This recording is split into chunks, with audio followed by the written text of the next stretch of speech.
اعوذ باللہ من الشیطان الرجیم بسم اللہ الرحمن الرحیم۔ السلام علیکم پیارے بہن بھائیوں، گولڈن لائنز میں آپ کو خوش آمدید کہتا ہوں۔ اللہ پاک سے دعا ہے آپ کو سے تندرستی اور عافیت کے سائے میں رکھے۔ پیارے دوستو، جو شخص رات کو بستر پر سونے لگے یعنی بستر پر لیٹے تو اس کو چاہیے کہ یہ دعا لازمی پڑھے، یعنی جب آپ رات کو سونے لگیں تو اس کے بعد آپ نے سونے سے پہلے یہ دعا پڑھنی ہے۔ تو پڑھنا یہ ہے: بسم اللہ الرحمن الرحیم،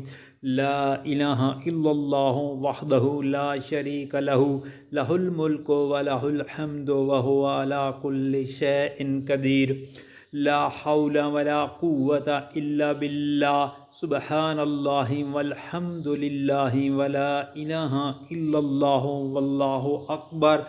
جو شخص رات کو سونے سے پہلے یہ دعا پڑھے تو اس کے تمام گناہ معاف کر دیے جائیں گے، اگرچہ اس کے گناہوں کی تعداد سمندروں کے جہاز کے برابر ہی کیوں نہ ہو، یعنی لا تعداد گناہ ہوں تو پھر بھی اللہ پاک معاف فرما دیں گے۔ شرط یہ ہے کہ جب آپ رات کو سونے لگیں تو سونے سے پہلے اس دعا کو لازمی پڑھیں، اور آپ سے میری یہ گزارش ہے، ریکویسٹ ہے کہ اس دعا کو اپنے دوستوں، گھر والوں، عزیز و اقارب اور سوشل میڈیا پر بھی لازمی شیئر کریں، تاکہ دنیا کے کونے کونے میں جہاں کے بھی مسلمان بستے ہیں اس ویڈیو سے مستفید ہو سکیں اور ان تک یہ پہنچ جائے، اور ہر ایک بندہ رات کو سونے سے پہلے اس دعا کو پڑھ لے۔ اور جب یہ دعا پڑھ لے گا تو انشاءاللہ تعالی اللہ تعالیٰ اس کے سارے گناہ معاف فرما دیں گے، چاہے وہ سمندر کی جھاگ کے برابر ہوں۔ اللہ پاک سے دعا ہے عمل کی